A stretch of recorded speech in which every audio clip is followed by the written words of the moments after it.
time already. Time to start a new year and a new decade. You know, in just a couple of days, Laura and I are going to be married 10 years. We got married December 31st, 1999. And I must say, we've had a wonderful marriage, and I'm looking forward to many more happier years with her. Notice what I just said? Happier years. You see, I've purposed in my heart that my life's going to get better every year. You know, if you're down and out right now, it can and will get better. If you're struggling financially or in your marriage, it can and will get better. Or if you're on top of the world, your business is good, your marriage is good, the kids are acting right.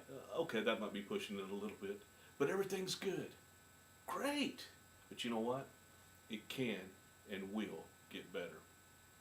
You know, but we have a responsibility. There's things that we need to do to make that happen. And I've come up with some ideas. They might even be reminders to you as we get started in this time of newness. You see, I've come up with 7 questions to help us, and I include myself in it, to succeed in 2010. Well, what do I mean by succeed? What's my definition of successful? Here's my definition of successful, of being successful. Just having a well-balanced life. Everything's in balance. You know, it doesn't do any good to make all the money in the world if our marriage is a wreck. It doesn't do any good to achieve all these wonderful things and our children are a mess. It's just having balance in our life. And you know what? That's also what I call the life extreme. So here's some questions to ask. The first one is, what's the purpose of your life? What's your purpose for 2010? Many of us have different purposes than we did in 2009. I know I did. In 2009, up until April, I was a full-time pastor. Now I'm doing life coaching and helping businesses market their business. I'm doing a number of things. My purpose has changed. Some very dear friends of ours, she's a successful veterinarian. He's an executive with a large motor company. They're going to have a baby in 2010. I promise you, their purpose is going to change. So write this down. What's your purpose in life? The second question is, you know, how many rules do you have in your life? How many of them are necessary for your happiness? Too many? Possibly. You know how to tell? Is how do you react to what someone else does? How does it affect your happiness? And then after you look at it, go, does it really matter? Write that question down. The third question is, are you consistent with your values? Now this one takes total honesty. Is everything you're doing line up with your belief system?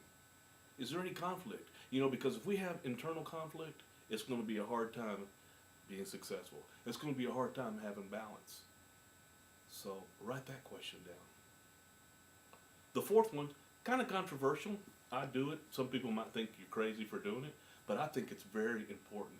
And it's a practice that I do, is do you reward yourself when you do something good, even when everyone else doesn't? That's very important.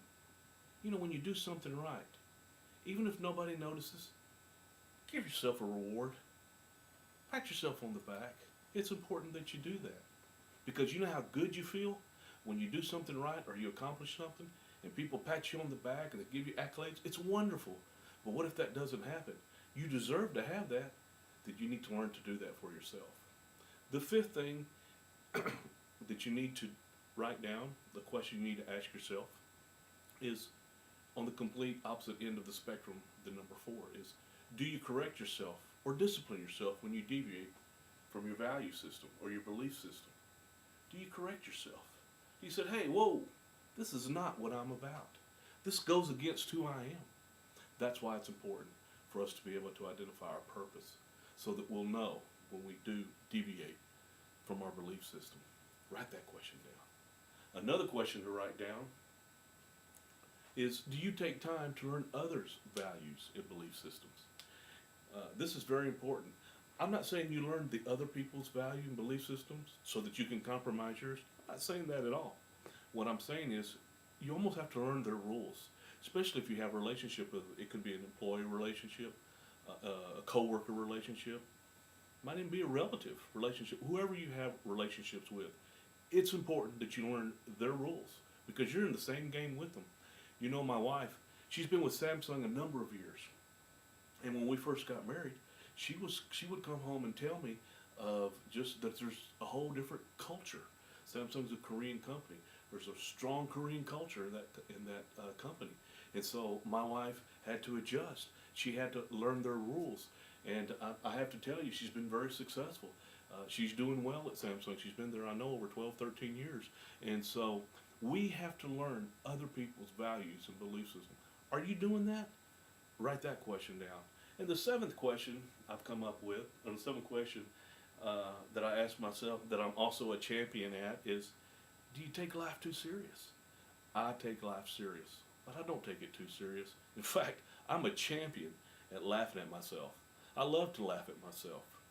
It's easy to do when you realize that there's no failures. You see, in 2009, one of the greatest things I learned was that there's no failures. There's only lessons. And when we learn those lessons, and what we do with those lessons, with what we've learned, and when those circumstances come up again, really helps us to be successful and to keep things in balance.